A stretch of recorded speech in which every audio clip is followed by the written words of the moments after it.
Halo adik-adik yang di rumah, selamat hari Minggu, Shalom. Ada sukacita, joy, joy, joy. Sukacita, sukacita, tepuk tangan. Ya adik-adik, jumpa lagi di hari ini bersama Kakak Ellen. Adik-adik, hari ini Kakak Ellen dan adik-adik akan belajar tentang fungsi dari bagian-bagian gedung gereja. Tetapi sebelumnya Kakak Ellen ajak adik-adik untuk semuanya lipat tangan, tutup mata, lalu kita akan berdoa. Mari kita berdoa. Tuhan Yesus yang baik, sahabat kami anak-anak, terima kasih untuk berkat-Mu di hari ini. Terima kasih karena Tuhan sudah menuntun kami sehingga kami bertemu lagi di hari Minggu ini dalam sekolah minggu kami. Dan di dalamnya kami akan belajar tentang materi sekolah minggu, juga kami akan membaca firman-Mu. Kami mohon Tuhan memberikan Roh Kudus ke dalam hati kami, agar firman yang kami baca bisa menjadi kekuatan bagi kami, dan juga materi yang kami belajar bersama-sama bisa kami pahami dan kami mengerti. Dalam nama Tuhan Yesus kami berdoa, haleluya, amin. Ya adik-adik, hari ini kita baca dari kitab Perjanjian Baru, yaitu Injil Markus.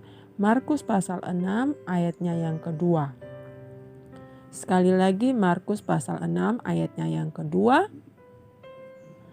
Adik-adik bisa minta bantuan mama dan papa untuk bantu adik-adik buka dan baca bersama adik-adik. Kalau sudah, Kato akan baca dimulai dari judul. Yesus ditolak di Nazaret. Pada hari Sabat ia mulai mengajar di rumah ibadat, dan jemaat yang besar takjub ketika mendengar dia, dan mereka berkata, "Dari mana diperolehnya semuanya itu? Hikmat apa pulakah yang diberikannya kepadanya? Dan mujizat-mujizat yang demikian bagaimanakah dapat diadakan oleh tangannya?" Demikianlah firman Tuhan. Adik-adik, kalau minggu kemarin kita sudah belajar tentang mengenal bagian-bagian gedung gereja. Hari ini kita belajar tentang fungsi dari bagian-bagian gedung gereja. Nah, adik-adik perhatikan, Kakak Ellen jelaskan satu-satu untuk adik-adik. Yang pertama itu mimbar besar. Mimbar besar itu adalah tempat untuk pemimpin ibadah, yaitu pendeta. Jadi mimbar besar itu tempat untuk pendeta berdiri memimpin ibadah.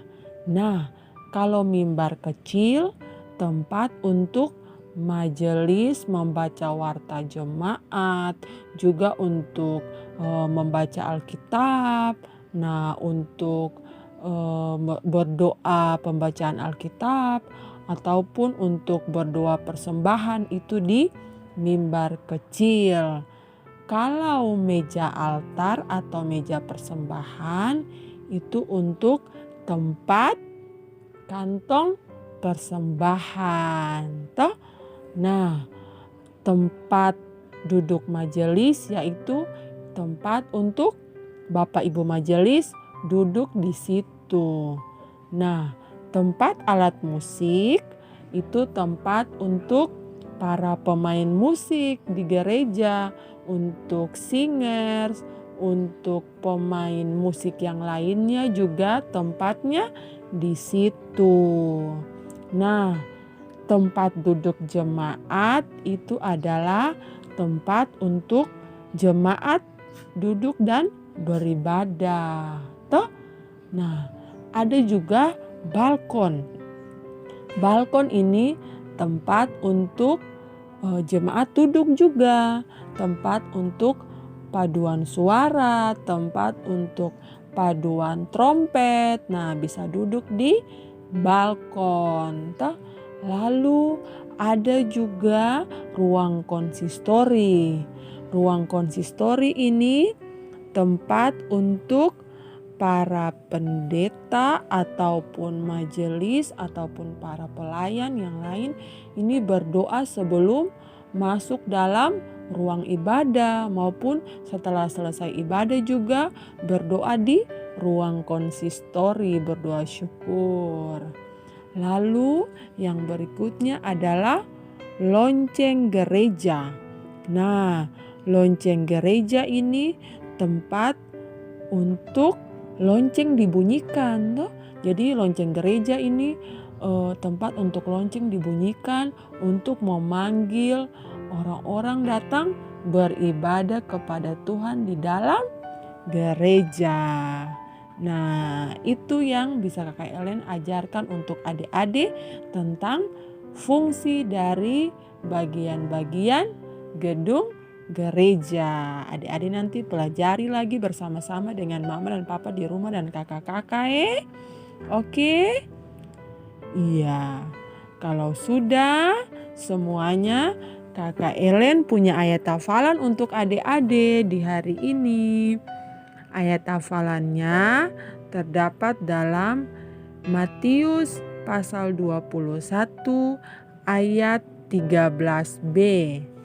Matius pasal 21 ayat 13b yang berbunyi demikian. Adik-adik perhatikan ya, yang berbunyi demikian. Rumahku akan disebut rumah doa. Ayat hafalannya berbunyi, rumahku akan disebut rumah doa. Nanti adik-adik minta bantuan mama dan papa, kakak-kakak untuk bantu adik-adik hafal ayat hafalan ya. Oke?